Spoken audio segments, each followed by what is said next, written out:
बहुत ज़्यादा परेशानी है पेट्रोल महंगा होने की, तो हर किसी को होती है, ये तो कोई इशू नहीं है। साफ ज़ाहिर है अब हुकूमत ने एक फैसिलिटीज़ दी हुई है तो हम इसको यूज़ करेंगे, हमारा हक बनता है, इसलिए बाइक कम ही यूज़ करेंगे, हो सके जितना भी हो सके। रिक्शे वाले किराया ज़्यादा लेते हैं, इसी वजह से वीडा पे रश ज़्यादा हो गया।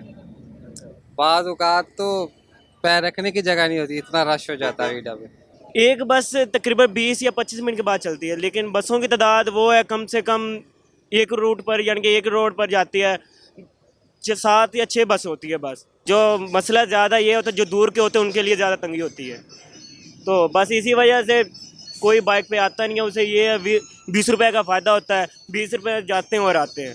पेट्रोल तो महंगा होना ही है जी। पेट्रोल जब मुल्क की जो इन्होंने हालात जो कर दिए सियासतदानों ने, तो यही कुछ होना था, उसका नतीजा पब्लिक में पड़ना था। बड़ा मुश्किल हो गया भाईजान, पेट्रोल इतना महंगा हो गया, गरीब आदमी के लिए तो वो हो गया ना परेशानी। 70 किलोमीटर सफ़र करते हैं, पहले बाइक पे आते थे, पेट्रोल सस्ता था, अब 22 रुपये और बढ़ा दिए, खून चूस रहे हैं ये तो। क्या करें, पहले बाइक पे तो आते थे, लेकिन अब तो इतनी ट्रांसपोर्ट का बुरा हाल है। अब इसके अंदर रश देख लें आप, अभी और भी होगा 20 मिनट के अंदर। सस्ता होना चाहिए पेट्रोल, कि आवाम जलील हो रही है, एक दूसरे को मार रहे हैं, ज़ाहिर है गुर्बत है तो एक दूसरे को मार रहे हैं। आटा इतना महंगा, हर चीज़ महंगा, घी महंगा। जब भी आते हैं खड़े होकर ही जाते हैं, इतने तकरीबन बहुत ही ज़्यादा रश होता है, जान घबराने लग जाती है। अब गरीब आदमी किधर जाए, वहाँ पे जाएं तो 120-150 रुपये लेते हैं, ये 20 रुपये में पहुँचा देती है।